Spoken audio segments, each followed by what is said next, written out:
হুমকি ধমকি না দিয়ে অন্তর্বর্তী সরকারের রূপরেখা নিয়ে বিরোধী দলকে মহাজোটের সঙ্গে আলোচনায় বসতে বললেন আওয়ামী লীগের যুগ্ম সাধারণ সম্পাদক মাহবুব আলম হানিফ।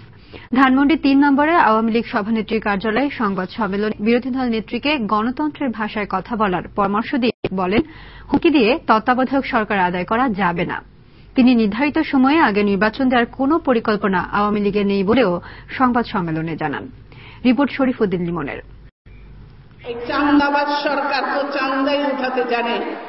বাচ্চাদের টিফিনের পয়সা নিয়েছে এই প্রধানমন্ত্রী, কিন্তু নাকে খত দিয়ে কান ধরে উঠা বসা করে তারপরে এই সরকার এখন পদ্মা সেতুর জন্য ওয়ার্ল্ড ব্যাংকের শর্ত মেনে নিয়ে রাজি হয়েছে। এই সরকার এখন বিশ্ব চোর।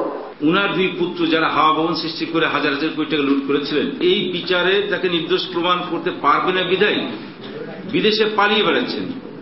আজকে বিরোধী দলের নেত্রী নিজেও তার এই এতিমদের টাকা আত্মসাৎ এবং এই দুর্নীতির মাধ্যমে অর্জিত টাকা দুর্নীতি করেছেন, সেই অভিযোগ থেকে নিজেকে নির্দোষ প্রমাণ করতে পারবেন না বলে আদালতে যান না, আদালত থেকে পালিয়ে বেড়াচ্ছেন।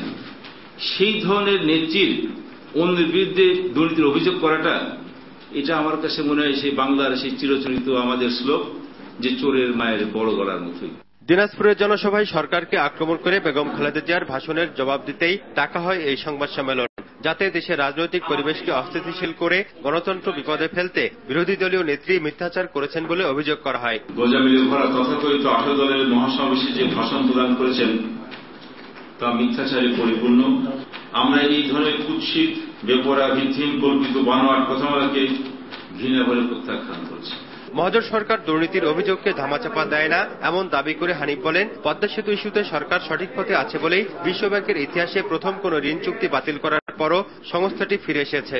উনি আসলে ভেবেছিলেন যে পদ্মা সেতুতে বিশ্বব্যাংকের অর্থ না হলে হয়তো সরকার বিপদে পড়বে, এর থেকে ফায়দা দুটো আগামীতে তারা ক্ষমতায় আসার একটা সুযোগ সৃষ্টি করতে পারবে। বাংলাদেশ আওয়ামী লীগ নির্বাচন, আগামী জাতীয় সংসদ নির্বাচন নির্ধারিত সময়ই করবে, এর আগে করার কোন সুযোগ বা ইচ্ছা আওয়ামী লীগের নেই। তারা যদি সম্মত প্রকাশ করে, সেই ক্ষেত্রে জাতীয় সংসদে এসে অন্তর্বর্তীকালীন সরকারের রূপরেখা বা কাঠামো নিয়ে আলোচনা করে আমরা আগামী জাতীয় সংসদ নির্বাচন আবার সুনির্বাচিত করার ব্যবস্থা নিতে পারি। তো সেই ক্ষেত্রে আলোচনার দ্বার খোলা আছে। হুমকি ধমকি দিয়ে সরকারি কর্মকর্তা কর্মচারীদের দায়িত্ব পালন থেকে বিরত রাখা যাবে না বলেও জানিয়ে দেন আওয়ামী লীগের এই নেতা।